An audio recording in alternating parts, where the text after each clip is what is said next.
I found out my parents left my 6-year-old daughter in a foster home from a social worker. They didn't lose her. They didn't get into an accident. They planned it, wrote a note, and flew to Hawaii with my sister's kids. The note said, "Sorry, sweetie. We just couldn't take care of her. Hope you understand." Tell me in the comments what city you're watching from. Have you ever felt invisible in your own family? Now, let me tell you what happened the day everything fell apart. The call came at 2:47 p.m. on a Tuesday. I was in the middle of reorganizing my kitchen drawers, something I do when my mind needs order but my life won't cooperate. The number was local, unfamiliar. I almost didn't answer. "Is this Sarah Mitchell?" The woman's voice was professional, careful, the kind of careful that means bad news is coming. "Yes, Miss Mitchell, I'm calling from Placer County Child Protective Services. We have your daughter Emma in our emergency care facility." The measuring cups I'd been holding clattered to the floor. "What? No, Emma's with my parents. They're watching her while I'm at a work conference." I stopped, looked at my laptop on the counter, closed since yesterday. The conference I'd had to attend virtually because the in-person tickets sold out. The conference my parents knew about had insisted they could handle Emma for 3 days. No problem. "Ma'am, your parents brought Emma to our office this morning at 8 a.m. They said they could no longer provide care for her." The room tilted. I gripped the counter. "This morning? But I talked to my mom last night. She said Emma was fine. They were making cookies." There was a pause. Papers shuffling. "According to our intake notes, your parents indicated they had a family emergency and needed to leave the state immediately. They left a note for you." "A note?" "Yes. We can read it to you now, or you can see it when you come to pick up Emma. She's safe, Miss Mitchell."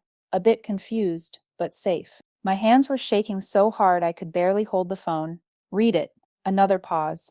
Then it says, "Sorry, sweetie. We just couldn't take care of her. Hope you understand. Mom and Dad."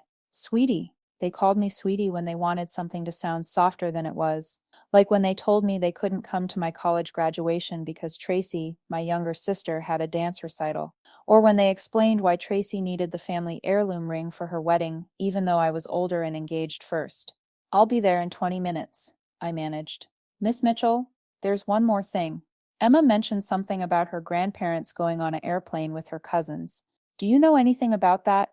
The measuring cups on the floor blurred through sudden tears. Not tears of sadness. Something sharper, colder. "I'll be there in 20 minutes, I repeated and hung up. I knew exactly where they were. My mother had been talking about Tracy's surprise trip for weeks, always catching herself mid-sentence when I walked into the room. Tracy, who lived 5 minutes from our parents. Tracy, whose kids, Braden and Kaylee, had passport photos taken last month. Tracy, who'd been posting on Instagram about needing a break and how grateful she was for family who steps up. I opened Instagram with numb fingers. There it was, posted 2 hours ago.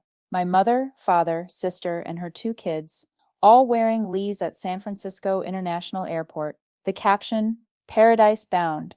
3 generations making memories." 3 generations. My daughter was in foster care, and they were making memories. You need to understand something about my family. We looked perfect from the outside. The kind of family people point to at church and say, "Now that's what family values look like." My parents, Robert and Linda, married 43 years. Still held hands at the grocery store. Still called each other honey. But there were rules in our house growing up. Unspoken ones.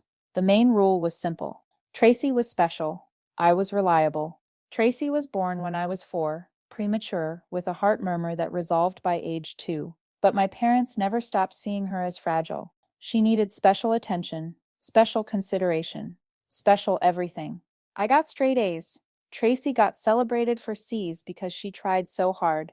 I got into Berkeley. Tracy's acceptance to community college got a bigger party. I paid my way through grad school. Tracy got her apartment subsidized because starting out is so hard these days. When David, my husband, died 3 years ago, my parents came to the funeral. They left during the reception because Tracy's son had a soccer game. You understand, sweetie. You're so strong. I was 37 years old, widowed, with a 3-year-old daughter, and they left me at my husband's funeral for a soccer game. But I made excuses. That's what I did. I translated their choices into something bearable. They were getting older. Tracy needed them more. I had always been independent. After David died, I moved back to Roseville to be closer to family. Bought a small house 20 minutes from my parents, thinking Emma deserved grandparents who were present. I created this whole narrative in my head about how they'd step up now, how tragedy would reset our dynamic. For a while, I could almost believe it. They'd take Emma once a month for a Friday night, always seemed tired afterward, always had something planned for the next day that meant I needed to pick her up early. But it was something. Meanwhile, Tracy's kids practically lived there, Monday dinners, weekend sleepovers. My dad taught Braden to ride a bike in their driveway. My mom had a special drawer full of Kaylee's favorite snacks. Emma noticed. Kids always do. Why don't Grandma and Grandpa have my snacks? She asked once. We'll bring some next time, I told her. We brought them. The next week, the drawer was reorganized. Emma's goldfish crackers were gone, replaced with Kaylee's fruit snacks. Maybe they forgot, I told Emma. Maybe they don't like me, Emma said.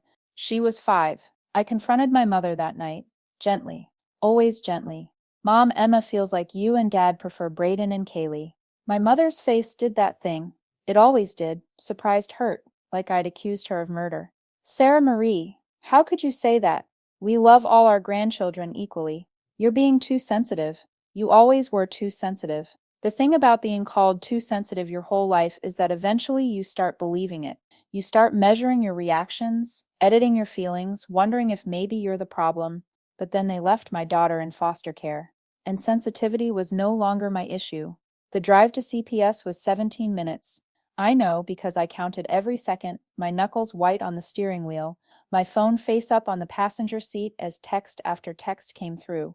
Mom, Tracy needed this trip. You know how hard things have been for her. Mom, don't be dramatic. Emma is fine. Mom, we left her with professionals. Professionals. Like CPS was a babysitting service. Then, from Tracy, Mom says you're upset. I don't know why you're making this about you. I pulled into the parking lot and sat there for a moment, engine running. Inside that building was my 6-year-old daughter who'd been abandoned by the people she trusted. Inside that building was proof that I'd failed her by trusting them too. Emma was sitting in a small room with cheerful posters and sad furniture. A social worker sat beside her, helping her color. When she saw me, her face crumpled. Mommy? Grandma said you knew? She said you wanted me to stay here. The social worker's eyes sharpened. She made a note. I dropped to my knees and pulled Emma against me. No, baby, never. I would never leave you. I'm here now. We're going home. Emma sobbed into my shoulder. Grandpa didn't even say goodbye. He just stood by the door, and Grandma kept checking her phone. The social worker, Miss Rodriguez, gestured for me to step into the hallway while Emma continued coloring. Miss Mitchell, I need to ask you some questions. I understand. Were you aware your parents were planning to leave the state? No. Have they ever expressed inability to care for Emma before? No. They've watched her dozens of times. The note suggests this was planned. Emma also mentioned her grandparents had suitcases in the car. Several suitcases. I pulled out my phone, showed her my mother's Instagram. Miss Rodriguez studied it, her expression carefully neutral. Emma also said something else, she continued carefully. She said her grandmother told her she was too much like her mother. The words hit like cold water. What? Apparently, this was said when Emma asked why she couldn't go to Hawaii too. Have you ever had a moment where suddenly 20 years of small hurts crystallize into one sharp, clear picture? That's what happened in that hallway. Every dismissal, every excuse, every time I'd been told I was too sensitive, too needy, too much, it all made sense. They didn't leave Emma because they couldn't care for her. They left her because she was mine. What are my options?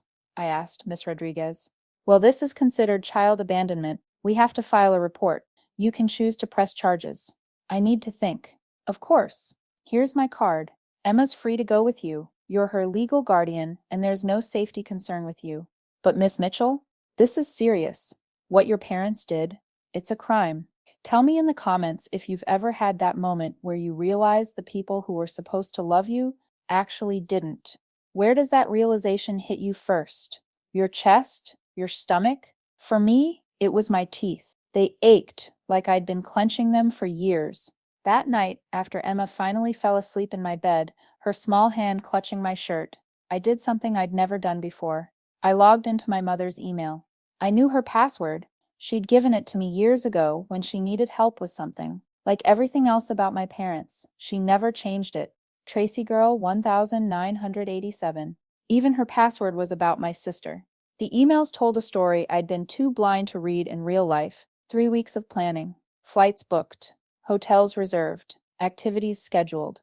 My mother and Tracy discussing the Emma problem. That's what they called my daughter. The Emma problem. Tracy, can't you just tell Sarah you're busy? Make something up? Mom? She already confirmed her conference. We agreed weeks ago. Tracy. So, tell her you're sick. Mom, your father thinks we should just bring Emma. Tracy. Mom? No. This is my vacation. My kids deserve to have their grandparents to themselves for once. Emma is so needy. She'll ruin everything. Mom? You're right. Sarah has always been too permissive with her. The child has no boundaries. Tracy. Exactly. And Sarah will figure something out. She always does. Mom, true. She's always been resourceful. There it was. Resourceful. That's what they called it when they left me to figure things out alone. When I paid for college myself. Resourceful. When I planned David's funeral alone. Resourceful. When I raised Emma without family support. Resourceful. But the next email thread was worse. This one included my father. Dad, Linda, I'm not comfortable with this. Mom, Robert, we discussed this. Tracy needs us. Dad, we could hire a babysitter for Emma. Tracy, Dad, it's Hawaii. It's expensive enough. Why should I have to pay for Sarah's childcare? Mom, Robert, stop. We're doing this. Sarah won't make a scene. She never does. Dad, what if she does this time? Mom, then we'll handle it. But she won't. Trust me. I know my daughter. She knew me. Knew I'd been trained for 40 years to accept less, to stay quiet, to be grateful for scraps. Knew I'd make excuses for them like I always did. But then I found the text thread from that morning. The one where my mother was at CPS, about to abandon my daughter. Mom to Tracy. At the office now. Emma won't stop crying. Tracy, just leave. Rip the Band-Aid off. Mom, the woman is asking lots of questions. Tracy, who cares? You're not doing anything illegal. Sarah abandoned her kid with you. You're being responsible by ensuring she's cared for. Mom, you're right. Boarding in 2 hours. Can't wait to see you in that new swimsuit. They were discussing swimsuits while my daughter cried for them. I screenshotted everything. Every email. Every text. Every cruel, calculated word. Then I saw one last email, sent yesterday, from my mother to my aunt, her sister in Florida. We're finally taking a real family vacation. Just us and Tracy's little ones. It's so nice not to have to worry about Sarah's drama for once. You know how she is, always making everything about her grief. It's been 3 years. She needs to move on. And honestly, Emma is just like her.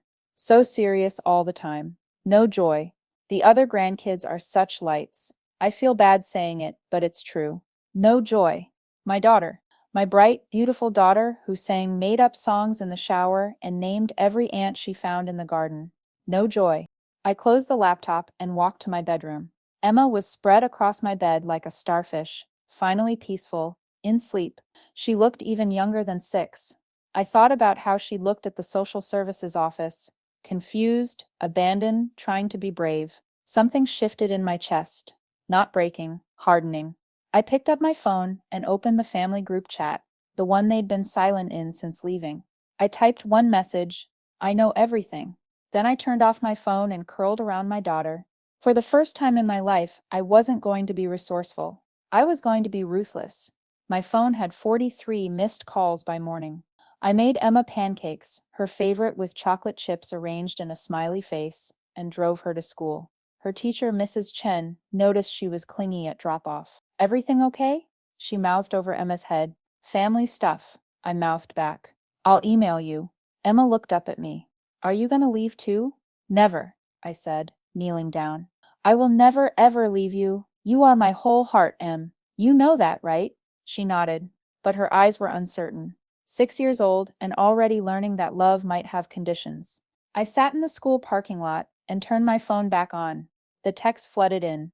Mom, Sarah, you're overreacting. Mom, it was a miscommunication. Mom, your father is having chest pains from stress. Tracy, seriously? You're going to ruin their vacation over this? Tracy, Mom and Dad do everything for you. Tracy, you've always been jealous of me. Dad, Please call your mother. I ignored them all and called Miss Rodriguez instead. I want to file a report, I said. I'll send an officer to your home today for a statement. They're in Hawaii. That's actually going to make this worse for them, Miss Mitchell. Abandoning a child and then leaving the state? That shows premeditation. Good. The officer came at noon. Officer Janet Garza, a woman about my mother's age with kind eyes and steel underneath. I showed her everything, the emails, the texts, the Instagram posts from Hawaii. There were more now. My mother holding a Mai Tai at sunset, Tracy and the kids with a sea turtle, my father teaching Braden to snorkel. Your daughter was left at CPS at 8 a.m.? Officer Garza confirmed. Yes. And this post shows them at SFO at 10 a.m.? Yes. 2 hours. They dropped her off and went straight to the airport. Yes. She looked at me with something like maternal rage. My granddaughter is Emma's age. I can't imagine. She stopped, professional mask sliding back. We'll be filing charges for child abandonment. Given the evidence, the DA will likely pursue this. Your parents will be arrested when they return. When? Their return flight is in 6 days? We'll be waiting at the airport. After she left, I did 3 things. First, I called a family lawyer. Second, I changed all my locks. Third, I posted my own message on Facebook. For those asking why Emma and I aren't in the family Hawaii photos, we weren't invited. Emma was left at Child Protective Services with a note while my parents flew to Hawaii with my sister's family. I'm done being silent about this family's dysfunction. P.S. Mom, since you're reading this, hi Aunt Karen is definitely sending you screenshots. Officer Garza says aloha. My phone exploded, but the call I was waiting for came at 3 p.m. Hawaii time, 9 p.m. my time. Emma was asleep again, this time in her own bed with 3 nightlights on, new additions to help her feel safe. It was my father. Sarah, what have you done? His voice was shaking. Good. I'm sorry, Dad. Are you referring to me picking up my abandoned daughter from foster care? Or me filing the police report for child abandonment? Or me finally telling the truth about this family? You know what I mean. Your mother is beside herself. The hotel got a call from the police. Oops. Oops. Sarah, we could be arrested. You will be arrested when you land for abandoning a 6-year-old child. She wasn't abandoned. We left her with the state. That's literally the definition of abandonment, Dad. There was silence. Then quieter. Your mother said you'd understand. Said you'd be upset, but you'd handle it. Like I always handle it? Yes. No. I mean, Dad, let me ask you something. When you were standing in that CPS office, when Emma was crying, when she was begging you not to leave, what did you feel? Silence. Dad? I felt. I wanted to stay. But your mother. You're a grown man. You made a choice. Your sister needed this vacation. She's been going through so much. What has Tracy been going through? Exactly. The divorce has been hard. Her divorce? From the husband who cheated on her? The divorce where she got the house, alimony, and child support? That divorce? Harder than me losing my husband to cancer? Harder than Emma losing her father before she could even form memories? That's different. You're right. It is different. Because Tracy has you and Mom. She's always had you. And Emma? Emma had you for exactly as long as it was convenient, which turned out to be negative 2 hours before your flight. I heard my mother's voice in the background. Is that her? Give me the phone. Sarah. My mother's voice. Sharp, now. You need to fix this. Call them back. Tell them it was a misunderstanding. No. Excuse me? I said. No, Mom. I'm done. I'm done pretending this is normal. I'm done watching you love Tracy's kids while treating Emma like an inconvenience. I'm done being reliable Sarah who never complains. You're being dramatic. I'm being honest. For the first time in my life, and you can't stand it. We love Emma. No, you don't. You tolerate her, because she's mine. And you've never forgiven me for being born first, for existing before Tracy, for having needs that didn't center around making Tracy happy. How dare you? I found the emails, Mom. The ones where you call Emma the Emma problem, where Tracy says she'll ruin your vacation, where you agree that my 6-year-old daughter has no joy. Silence. Mom? Those were private. So is abandoning a child usually? But you did it through official channels, so here we are. We're flying home tomorrow. Don't. What? Don't fly home. Stay. Enjoy your vacation with your real family, the ones that matter. Emma and I will be fine. We always have been, haven't we? Resourceful Sarah and her joyless daughter. Sarah, please. I have to go. Emma's having nightmares now. Can't imagine why. I hung up. Tracy tried calling immediately after. I let it ring. They didn't fly home early. I know because I watched Tracy's Instagram. She kept posting. Sunrise yoga, couples massage. Apparently she'd met someone at the resort. My parents with the kids, at a luau. The perfect family vacation continuing while the news of what they'd done spread through our community like wildfire. My phone filled with messages from family friends, cousins, church members. People who'd known us for years but never said anything were suddenly sharing stories. How my parents missed my honor society induction, but threw Tracy a party for passing her driving test on the third try. How they'd given Tracy a down payment for her house while telling me that renters build character. How they'd watched Tracy's kids during her weekly self-care days, but told me I needed to be more independent when I asked for help after David died. The patterns were all there. We'd all just agreed not to see them. But the most interesting call came from my Aunt Karen, my mother's sister. Sarah, honey, I'm so sorry. I should have said something years ago. Said what? Your mother. She's always been like this. When we were kids, she decided I was the smart one and she was the pretty one. Spent our whole childhood making sure everyone knew it, making sure I knew it. I got married first, had kids first. She never forgave me. Then you came along and you were smart like me. And Tracy was pretty like her. History repeating. So I was punished for being born wrong? You were punished for reminding her of me. And Emma looks just like you did as a child. Same serious eyes. Same careful way of watching the world. Same lack of joy? Oh, honey, your mother's definition of joy has always been paying attention to her. You and Emma have real joy, the kind that doesn't need an audience. They were arrested at SFO. I wasn't there, but apparently my mother caused a scene, screaming about ungrateful daughters and misunderstandings. My father went quietly. Tracy, who'd taken a different flight home, tried to claim she had nothing to do with it, but the email said otherwise. The news picked it up. Local grandparents arrested for abandoning grandchild to take vacation. The article included the detail about the note, about Hawaii, about the other grandchildren in their Instagram photos, lay covered and laughing while Emma sat in a CPS office. My mother called from jail. Are you happy now? She said. I'm relieved, I said. For the first time in 40 years, I'm not pretending. We could go to prison. You could. Or community service. Probably community service. But everyone will know what you did. Your sister's children are traumatized. By what? By learning that actions have consequences? That you can't throw away a child like she's returnable? This is vindictive. This is justice. We're your parents. No, you're Tracy's parents.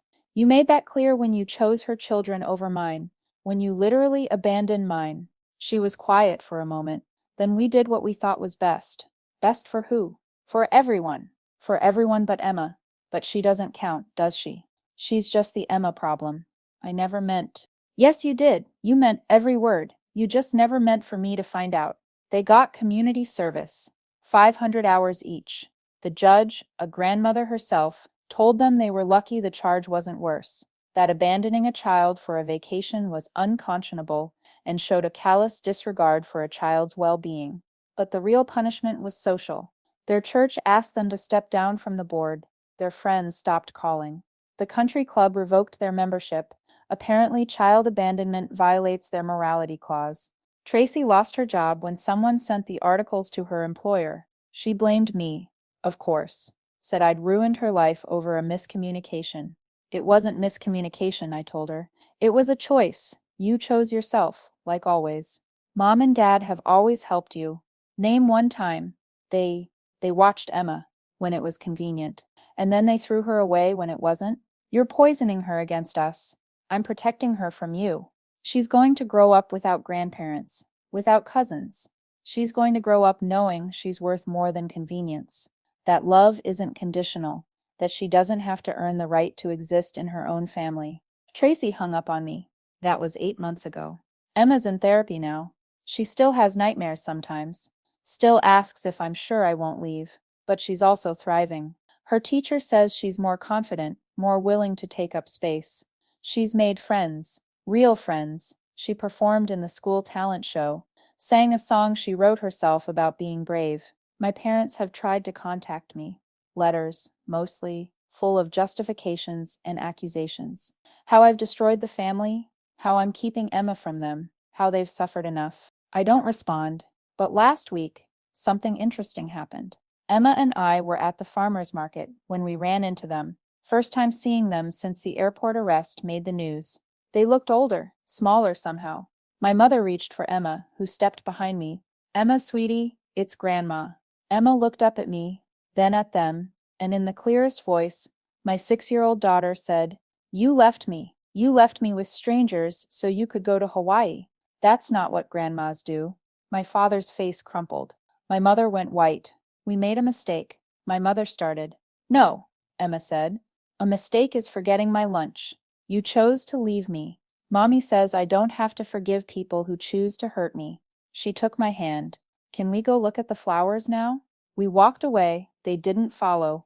That night, Emma asked me if she was mean to them. "No, baby. You were honest." They looked sad. Sometimes people feel sad when they realize what they've lost. Do you think they loved me? I could have lied. Could have softened it. The old me would have. I think they loved the idea of you, but they didn't love the real you. And that's not your fault.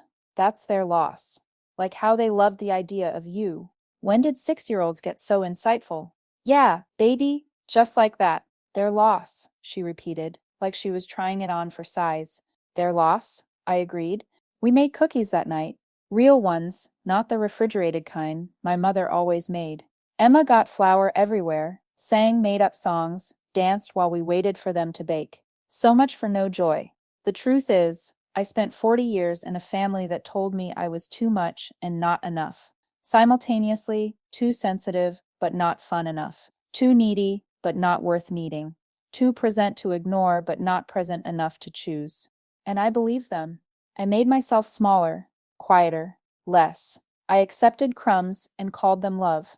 I watched them pour their affection onto Tracy and her kids while rationing drops for Emma, and I called it normal. But when they left my daughter in a government building with strangers, when they literally abandoned her to make their vacation easier, something finally broke free in me. Not my heart, my chains.